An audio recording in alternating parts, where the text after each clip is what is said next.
flatten the dough into discs. Roll the dough out to the desired size, 12 to 13-inch circle for a 9-pie pan. Turn it frequently to maintain its shape and prevent sticking. Gently roll it over the rolling pin and transfer it to your pie pan.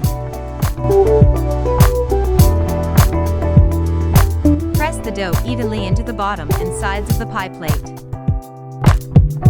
Crimp the rim with fingertips and knuckles. If you try this recipe, please leave me a comment and let me know what you think. I always love hearing from you.